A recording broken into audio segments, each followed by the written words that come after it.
Three European countries that were part of the initial 2015 Iran nuclear deal today launched a process to reimpose sweeping sanctions on Iran lifted a decade ago as part of the agreement with the Islamic Republic. France, Germany, and the UK accused Iran of breaking its commitments from that deal, starting a 30-day clock that could end with Iran's economy further squeezed, its arms deals halted, and its foreign assets frozen. Nick Schifrin is following this for us. So, Nick, explain why these European countries are sanctioning Iran and why this is called a snapback.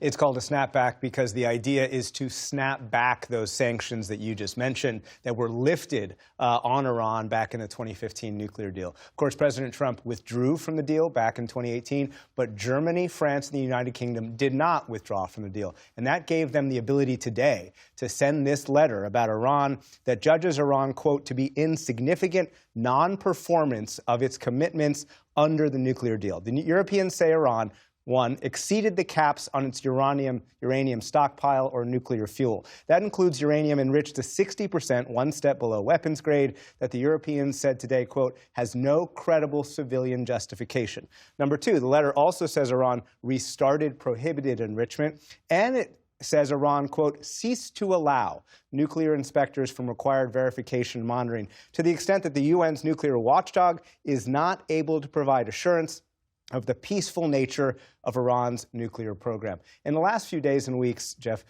European officials made it very clear to Iran that they had to negotiate directly with the U.S. They had to allow inspectors all over the country, including those sites that the United States bombed just 2 months ago. And three, Iran had to account for the 60% uranium that Iran and the U.S. say were buried in those sites. But Iran did not take any of those steps, and therefore you get snapback today.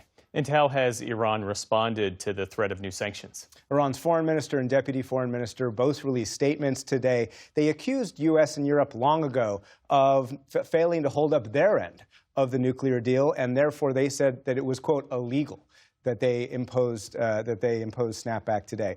They warned that their cooperation with those international inspectors, the only real window that we have into Iran's nuclear program, would, quote, likely be stopped. And Iranian hardliners, Jeff, have long warned that if Europe proceeded with snapback, they would leave the Nuclear Proliferation Treaty, which obliges Iran to give access to international inspectors, but no follow-through on that threat today. So what happens now? Well, as you said, there's a 30-day clock, at the end of which we would expect the Security Council to reimpose all those sanctions. And they are punishing sanctions on Iran, although the U.S. sanctions, in fact, are even harsher than these UN sanctions. But the diplomacy can continue in those 30 days. Secretary of State Marco Rubio, also the National Security Advisor, released a statement today, and he said, quote, snapback does not contradict our earnest readiness for diplomacy. It only enhances it. Now, we talked to some experts today who echo that argument, and they say that today's step gives the U.S. leverage to make a deal. Take a listen to Elliot Abrams. He was the special representative for Iran and Venezuela in the first Trump administration. My view is that the Iranians don't negotiate in good faith without pressure. So if you think that there is a possibility of a negotiation with the regime, then I think you've got to keep the pressure on it up. If the pressure is released, they're just going to walk away from a serious negotiation. But you heard Iran's threats about ending cooperation with international inspectors, perhaps leaving the Nuclear Proliferation Treaty. And other experts believe that this step by the Europeans today to initiate this snapback undercuts the possibility of a successful negotiation. Take a listen to Jennifer Kavanaugh. She's with Defense Priorities, a think tank that advocates for restraint around the world. I think that having more pressure placed on them will push Iran further from the negotiating table with everyone. And it also creates domestic pressure. The Iranian regime can't be seen by its domestic public to be giving in now to pressure from Europe or additional pressure from the United States. It forces the Iranian regime to take steps like threatening to pull out of the nuclear nonproliferation regime and other types of drastic moves.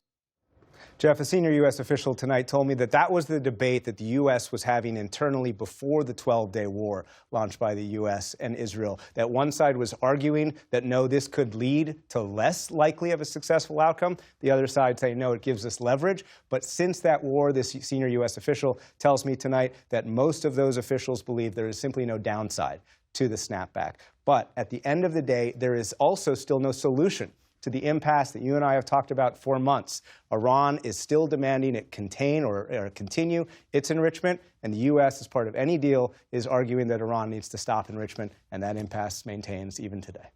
Nick Schifrin, thank you so much for this reporting. Thank you.